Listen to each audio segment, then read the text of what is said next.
I guess you're right. It is Va'eschanan, so I implore you to stay. Please don't leave in the middle. Sometimes I get the Parsha wrong, but this week I think I got it good. It means to implore. And it's a very interesting one because when you think about Va'eschanan, the whole Parsha is about Shema and Aseret Dibros and all these wonderful things. We'll get into some of the quotes that are in there too. But what's amazing is that the Parsha is called Va'eschanan, about the story that Moshe implored God, please let me in the land. Please, please. God says, Rav Lecha, enough already. The same response that we gave Korach a few weeks ago. So the same, hey, you've done enough already. And then the whole Parsha goes from there on a whole different tangent.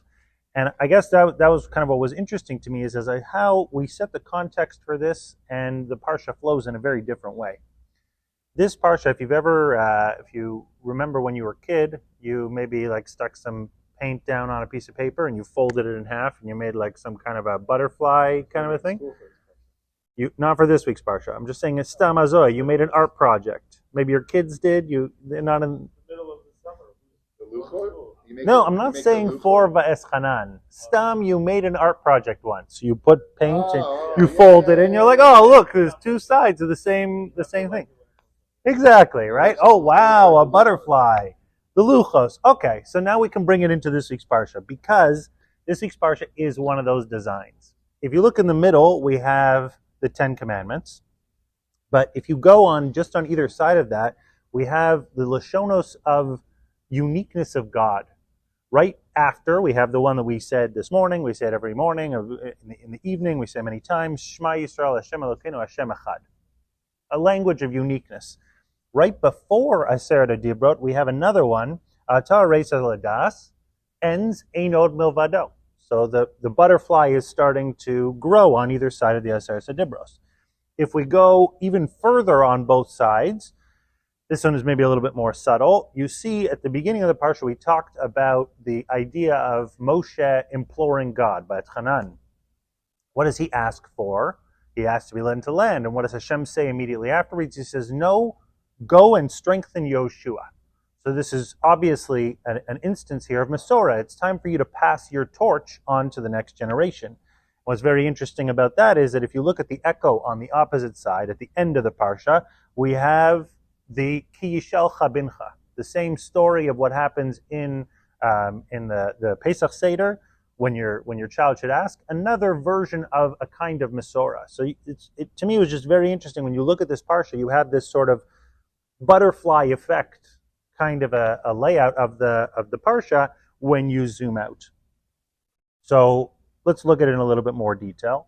First off, when you think about Moshe, this first start at the beginning, he accepts that he's not going to be able to do what he wants to do. He has a desire, he has something that he wants, and what does he do immediately after this acceptance? He decides that he's going to take on a different role, and he decides to prioritize continuity, which I think is a central theme in Judaism, this idea of succession. And to me, it almost feels like the rest of the language of the Parsha is kind of phrased as a coach. I used to be in the game, I used to play, I used to be amazing. You don't know what kind of dangles I used to have, or crossovers, whatever. I don't know what sport we're playing here, how many periods or quarters there are in all of these, but there's something about this lashon that he's allowed to pivot into. And he tells them immediately afterwards, he says, there's going to be a cycle of exile and return. You're going to misbehave, and you're going to be brought back in. You're going to behave again. That's like there's going to be sort of this idea of a cycle of behavior that you're going to be there. You're going to come and go from within the land.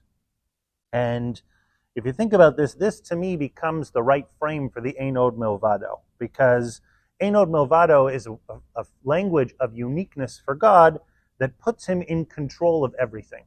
It's not to say that he is unique in the same way that we say Hashem Echad. Hashem Echad means that both of them are kind of confusing languages to really understand, but I think that there's a difference in the idea of Einod Milvado, which means that nothing exists without him.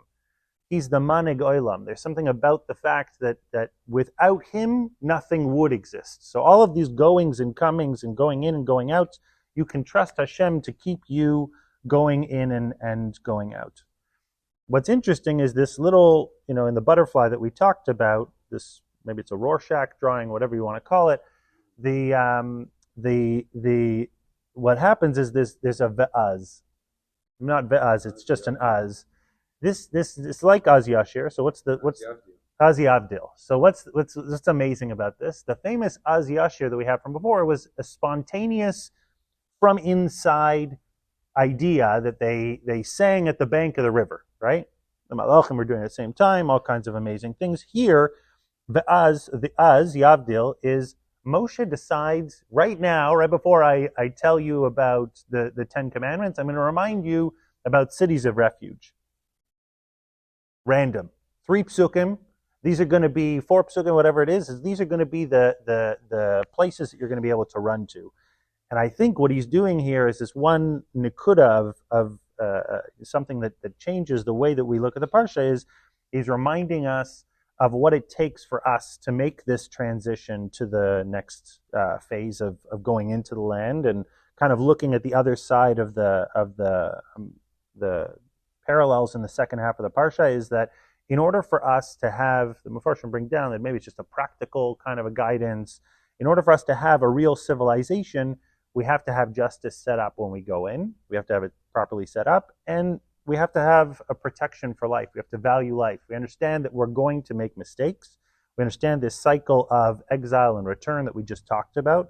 We understand that Hashem is the manig. There is no einod milvado, but that we have to set ourselves up to handle the accidents and to be able to put ourselves back on the right path.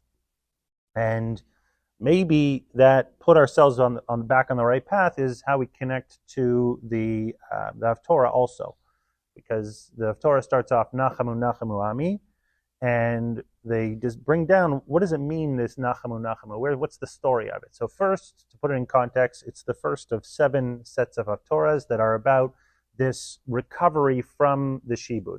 So now we're going to have Tisha B'Av starting tomorrow. We're still commemorating the loss of the Beit HaMikdash. Nachamu Nachamu is the first. They say that it was Yerushalayim was crying. It was a sad city, whatever that means, and all the avos came to be Menachem Abel for this sad city, and they weren't able to console it. And eventually Hashem had to come and do consoling for this city, and this becomes the shift. This idea that we know that stuff is hard, but we have to be sort of accepting of each other and kind to each other in the times when we're tough. And maybe that's all it takes, is showing up for somebody when they need it, to help turn the tide from the sadness of Tisha B'Av towards eventually the Gula and then Elul and all the good things that can come from that. And maybe to go back into the middle of the Parsha, Moshe tells us about the 10 Commandments. And he says that Hashem spoke to us face to face. He reminds us of this fact, and he gives us sort of this idea that God is with us one to one. He's 100% with us in this case, and this idea that we have a relationship with God one to one is the last part of the action that we can take from this week's parsha. And maybe this is something that I'll leave us with as a guidance. I don't know exactly how to do it, but the Shema says, Shema Yisrael Hashem Elokeinu Hashem Echad. So we know that Hashem is our God. Hashem is one. There is oneness to Him. All facets of God are one. But what's the immediate action that we're supposed to do right after that? We have to ve'ahavta. We have to do love, and that's something that we have to do. We have to do it be'levavcha, be'nafshecha, be'meodecha, all the facets that we have with our physical being, with our soul, with our monetary possessions, all of those different things. I don't know exactly what the guidance is for how to apply that, but I think that it's clear that we recognize that we have this relationship that God can give us, can take us, and is with us at all times, and that we have the ability to show love to God, and that will help us with the continuity and to recognize the edus that we have from the Aseret Dibros and the way that he spoke to us. We can also speak back to him one-on-one.